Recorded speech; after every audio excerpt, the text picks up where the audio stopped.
साल 2024 में लोकसभा के चुनाव है। ऐसे में बिहार की राजधानी पटना में विपक्षी एकता को लेकर जो उत्साह देखा गया था वो अब कहीं ना कहीं गायब होता दिखाई दे रहा है।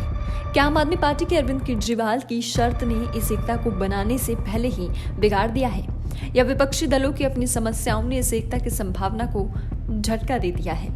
साल 2024 के लोकसभा चुनाव में बीजेपी और नरेंद्र मोदी को चुनौती देने के लिए बिहार के मुख्यमंत्री नीतीश कुमार कई महीनों से कोशिश में लगे रहे।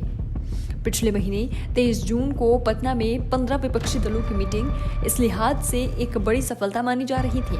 पटना की मीटिंग के बाद यह तय हुआ कि 10 से 12 जुलाई के बीच शिमला में विपक्षी दलों की दूसरी मीटिंग होगी, जिसमें राज्यों के लोकसभा सीटों के बंटवारे पर बातचीत की जाएगी। इस मीटिंग की जिम्मेदारी कांग्रेस पार्टी पर सौंपी गई थी। पहले से यह तय था कि शिमला की यह मीटिंग रद्द हो चुकी है और यह मीटिंग 17 और 18 जुलाई को बेंगलुरु में होगी। इस बीच आरजेडी नेता लालू प्रसाद यादव ने भी दावा किया कि बेंगलुरु में 17 दल एक साथ आ रहे हैं। लालू यादव ने कहा कि वो जो कहना है कहते रहे, वो नहीं चाहते कि इस पर चर्चा हो क्योंकि वो जा रही है। पकड़ने के लिए पहला अध्याय हुआ है। हम लोग पटना में बैठे थे, अगला अभी बेंगलुरु में होने वाला है। सर बेंगलुरु में इससे कोई असर पड़ेगा सर? बात सुनिए ना, बेंगलुरु में किस चीज़ का असर है? हम लोग इकट्ठे हो रहे हैं 17 पार्टी के लोग। सर बीजेपी वाला बोला कोई उपाय नहीं है। बात सुनो ना, उनका कहना है सारे की इधर उनका कहना था तो वो कहते रहे, हम जो कह रहे हैं वो कहेंगे ना। वो उनका कहना वो कहते रहे हैं क्योंकि वो जा रहे हैं। वो नहीं चाहते हैं कि मतलब चर्चा इस पर हो, तो इनका सफाया होगा। शरद पवार भी मजबूत नेता हैं, ये भतीजा का क्या असर है? सर भतीजा का दरअसल विपक्षी एकता को लेकर चर्चा के बंद होने से ही विपक्षी एकता पर सवाल खड़े हो रहे हैं। हालांकि इस सवाल की शुरुआत पटना की मीटिंग के बाद ही हो गई। उस वक्त आम आदमी पार्टी ने बयान जारी कर अपनी नाराजगी भी जाहिर की थी।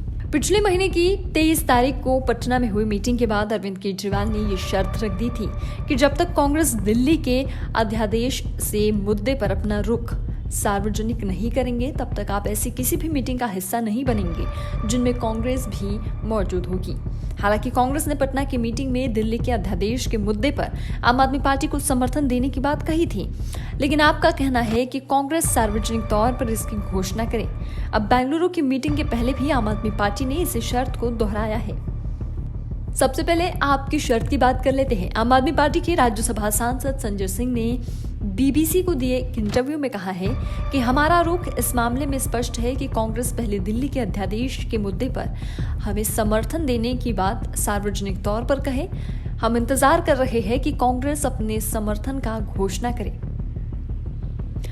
संजय सिंह ने दावा किया कि कांग्रेस ने पटना में सभी विपक्षी दलों के सामने कहा कि वे संसद के मॉनसून सत्र के 15 दिन पहले ही दिल्ली सरकार को अपने समर्थन का ऐलान करेगी, लेकिन उसने अब तक ऐसा नहीं किया है।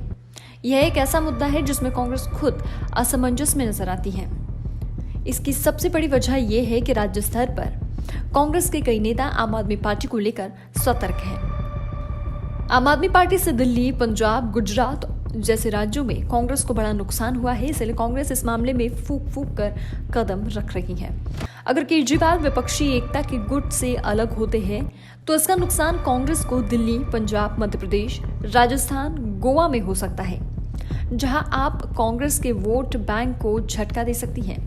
कांग्रेस अगर अरविंद केजरीवाल के साथ खड़ी होती है तो भी उसे कम से कम दिल्ली और पंजाब में कई सीटों पर आपसे समझौता करना पड़ सकता है, जबकि साल 2019 लोकसभा चुनाव के लिहाज से इन दोनों राज्यों में कांग्रेस आपसे बेहतर स्थिति में नजर आ रही है।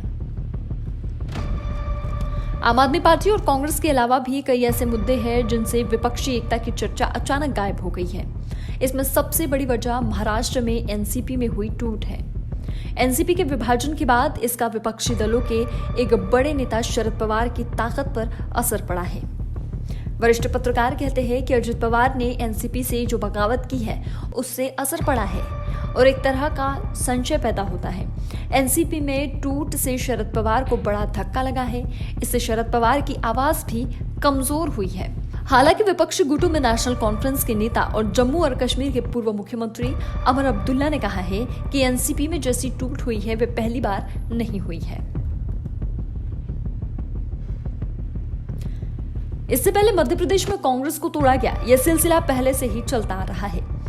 उमर अब्दुल्ला ने दावा किया है कि मैं नहीं मानता, इससे शरद पवार कमजोर हुए हैं, वे इससे और मजबूत हुए हैं। इसका नतीजा तब सामने आएगा जब लोगों को वोट देने का मौका मिलेगा। वहीं ममता बनर्जी की पार्टी टीएमसी के सांसद सौगत राज ने तो स्पष्ट तौर पर बयान दिया है कि टीएमसी अकेले दम पर राज्य में लोकसभा चुनाव लड़ सकती है और हमें किसी विपक्षी एकता की जरूरत नहीं है। इस तरह के बयानों से भी विपक्षी एकता को झटका लगता है।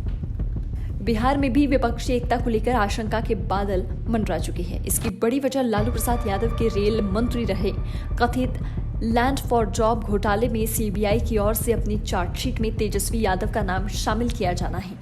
अब बीजेपी इस मुद्दे पर तेजस्वी यादव का इस्तीफा मांग रही है, जो फिलहाल बिहार में उप मुख्यमंत्री के पद पर बैठे हैं। बिहार में ऐसे भी अफवाहों का बाजार गर्म रहा है कि इस मुद्दे पर नीतीश कुमार और आरजेडी के बीच दूरियां बढ़ सकती है और इस मुद्दे पर जेडीयू टूट सकती है। हालांकि सोमवार को नीतीश और तेजस्वी दोनों एक साथ बिहार विधानसभा के मॉनसून सत्र में भाग लेने पहुंचे थे।